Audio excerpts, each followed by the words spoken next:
Hey guys, তো সবাই কেমন আছো? আশা করি ভালোই আছো। মানে ডিউটি থেকে আসছিলাম, আসার পরে ফিরে মানে একজন কল করছে যে গরুর মাংস নিয়ে যাচ্ছে, নিয়ে যা। তো এরকম মার্কেট তেলা বলে যাচ্ছিলাম গরুর মাংসের মধ্যে এলাম, একদম কালার মজার কালার গরুর মাংস নিয়ে আসলাম আজকে। মানে কালকে তো মানে সার নয় আসাল, তো আজকে জন্য ডিউটি বন্ধ, তার জন্য আজকে গরুর মাংসের মধ্যে বানাম। তো ওরা খাবার আসছিল মাংস, মানে দিলাম না, তার জন্য ঘুরে গেলাম। আমার মাংস দেরি গিয়ে বানাম, রাতে ওরকম ভালাই হয়েছে, 9টা 9:30 খানিক বাজছে।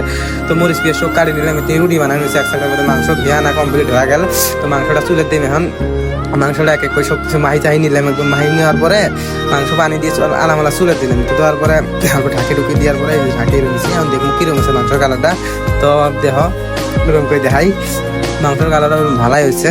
তো নেক্সটের মধ্যে দেখা বেরিয়েছে হওয়ার পরে তো মাংস একদম কমপ্লিট ভালো, একদম ওরকম কালার হচ্ছে মাথার। তারপরে রুটিগুলো সব কিছু মানে ইটি করে দিলে, আর আমি রুটি এক এক করে সব কিছু ভাজবো। তো মানে কড়াটা দিলাম চুলের দেওয়ার পর কড়া দেওয়া তেল দিয়ে ভাজবো আর কি। তো রুটি ভাজা এক এক কমপ্লিট করলাম, ভিডিও কাটি দিচ্ছিলাম আর তাই তোমার মাংস আর। তো ঠিক আছে, নেক্সট ভিডিওতে দেখাবো, বাই।